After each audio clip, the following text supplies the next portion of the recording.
Okay, The Library Mouse, A World to Explore.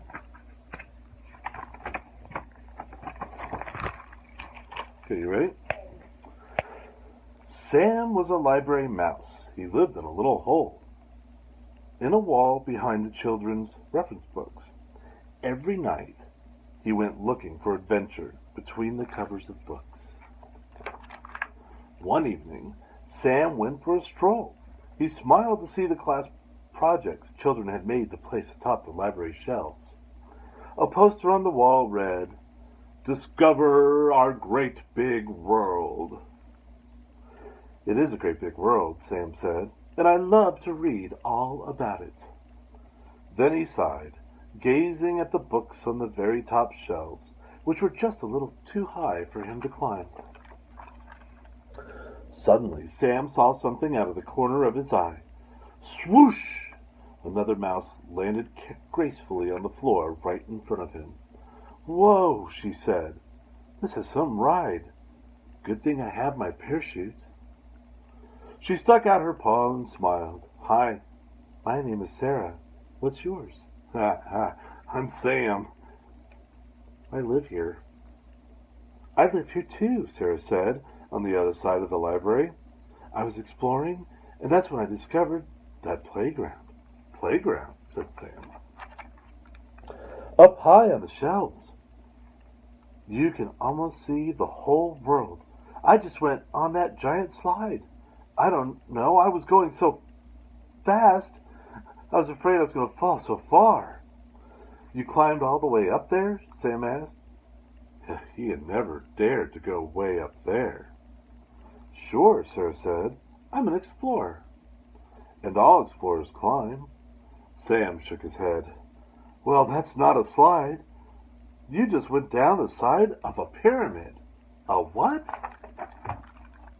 "A pyramid," Sam said, "like in ancient Egypt. Only children made this one. There are pictures of real pyramids in these books. You knocked off the shelf." "Wow," Sarah said. "I didn't know there were books about stuff like this." "Are there books about those other fun things I was climbing?" "You mean the Statue of Liberty and the Eiffel Tower? Follow me." "We're going to do some research," Sam said. "We'll start with Egypt." "What's research?" Sarah asked. "It's how you find out about things. If you can't go to the real pyramids, you can read more about them.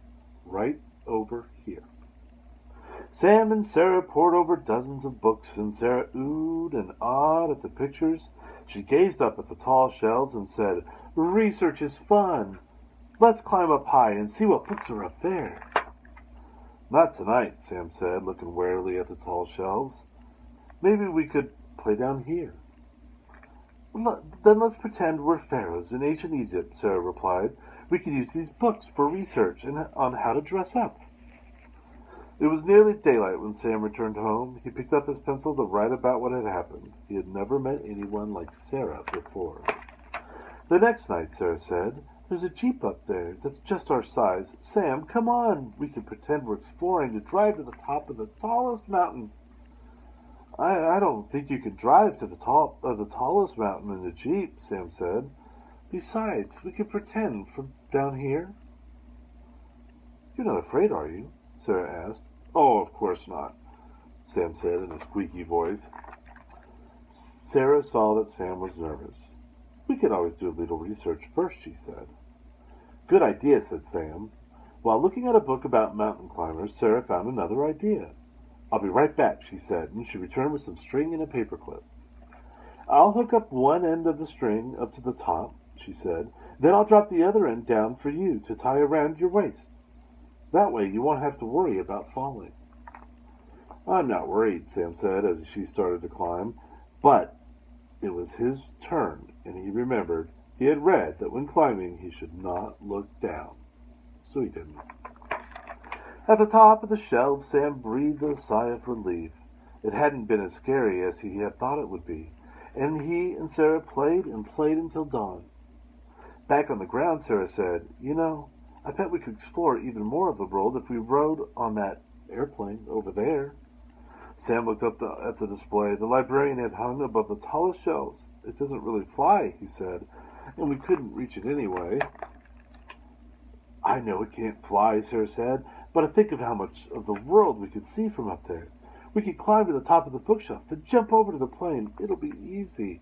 But Sarah wouldn't take no for an answer. Sam, she said, tonight we're going to get into that airplane and we're going to see the world.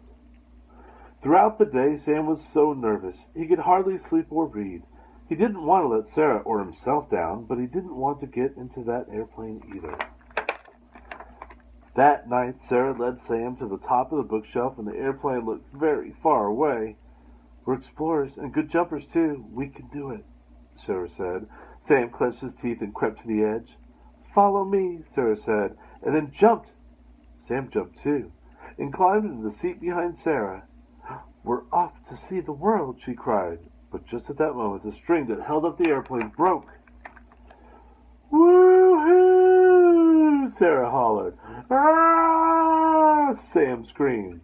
They sailed over the Eiffel Tower and the Great Wall of China, over the Statue of Liberty and the Great Pyramids.